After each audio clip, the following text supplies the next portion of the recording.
Before skyscrapers and stadiums filled the skyline, before the rush of highways and flights from Hartsfield-Jackson Airport, there was a forest, vast, green, and wild.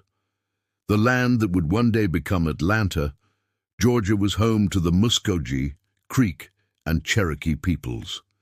They lived off the rivers, hunted in the dense woods, and traded along ancient trails that would later become Atlanta's first roads. In the early 1800s, white settlers began moving into northern Georgia, and with them came expansion and conflict. The Cherokee Nation, forced from their lands during the Trail of Tears in the 1830s, left behind the ground on which Atlanta would rise. It is a painful truth that the city's foundation was laid upon displacement and loss. In 1837, engineers surveying a route for a new railroad chose this spot as the end of the Western and Atlantic line. They called it Terminus because this was where the tracks would stop. There was no grand plan, no shining vision, just a few workers, tents, and the sound of hammers in the wilderness. But from those rails, something powerful began. By the early 1840s, a small settlement formed around the tracks. It was renamed Marthasville after the governor's daughter, and later in 1847 given its permanent name, Atlanta. Shorter, faster, and destined to become famous. The railroad transformed everything. Trains brought goods, people, and opportunity. By the 1850s, Atlanta was a booming transportation hub. Warehouses, hotels, and factories lined its streets. The rhythm of progress echoed in every corner. But just as Atlanta rose, the nation began to divide.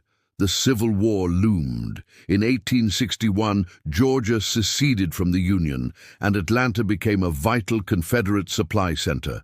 Weapons were made here, rail lines connected armies, and soldiers marched through its streets. Then, in 1864, came Union General William Tecumseh Sherman. His army surrounded Atlanta in a brutal campaign known as the Atlanta Campaign. For months, shells and fire rained down. When the city finally fell, Sherman ordered it burned. On November 15, 1864, flames consumed the city. Nearly everything was destroyed. Churches, homes, businesses, gone. The night sky glowed red. Atlanta lay in ashes. But out of that fire, a legend was born. After the war, Atlanta's people returned, broken but not defeated. They rebuilt, brick by brick, and made the city a symbol of Southern resilience. Within a decade, new buildings rose from the ruins, and Atlanta earned a new nickname, the Phoenix City. In 1868, Atlanta was named the capital of Georgia. It was no longer just a railroad town, it was the heart of a new South. The next decades brought growth and transformation. Cotton mills, banks, and businesses filled the city. The population exploded. Electric streetcars crisscrossed the streets. Atlanta's skyline began to rise, modestly at first, but proudly. By the early 1900s, it was clear Atlanta was the South's rising star. The city hosted grand fairs, like the Cotton States and International Exposition of 1895, which showcased industry, innovation, and a vision for progress. But beneath the progress, the Old South still lingered. Racial segregation was law, and inequality defined daily life. African Americans, though free, were kept apart and denied opportunity. Yet within these struggles, a new strength emerged. Atlanta became a center of black excellence and leadership.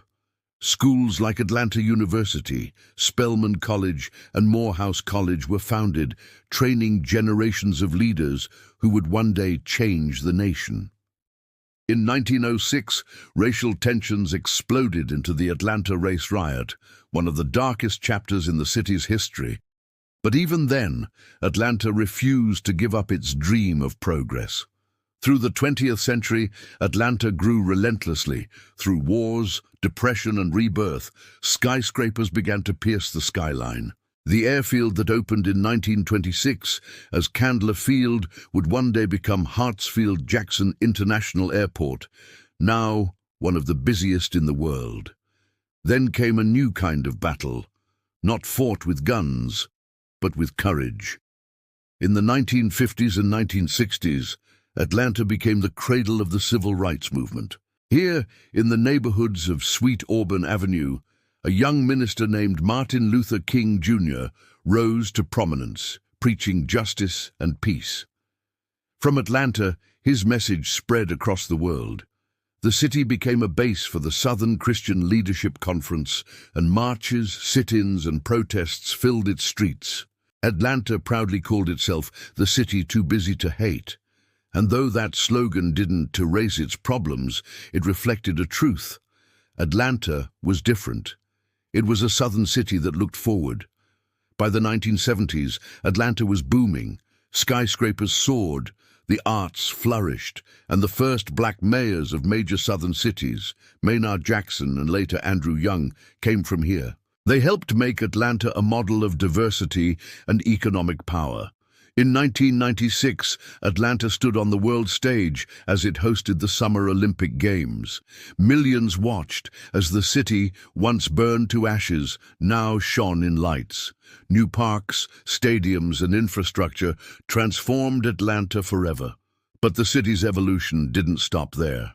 The early 2000s brought new waves of growth. Tech companies, film studios, and global businesses made Atlanta their home. Today, it's known as the Hollywood of the South, with major productions filmed in its streets. Its skyline, crowned with the Bank of America Plaza, shines as a symbol of ambition. Its neighborhoods, from Buckhead to Midtown, Little Five Points to Old Fourth Ward, pulse with art, history, and diversity. Yet Atlanta's story remains one of contrasts, of triumph and tragedy, wealth and struggle, progress and memory. Traffic jams and gentrification challenge the modern city, just as fires and wars once did. But through every era, one truth remains constant. Atlanta rises, always. From the ashes of war to the stages of the world, from railroads to runways, Atlanta embodies the spirit of rebirth. It is a city that remembers its pain, but refuses to be defined by it. It's a place where the echoes of locomotives still rumble through skyscraper canyons, where church choirs sing beside hip-hop beats, where the words of Martin Luther King Jr. still echo. The arc of the moral universe is long, but it bends toward justice. Atlanta bends with it, strong, evolving, alive. This is Atlanta, Georgia, born from the ashes, built on dreams and forever rising.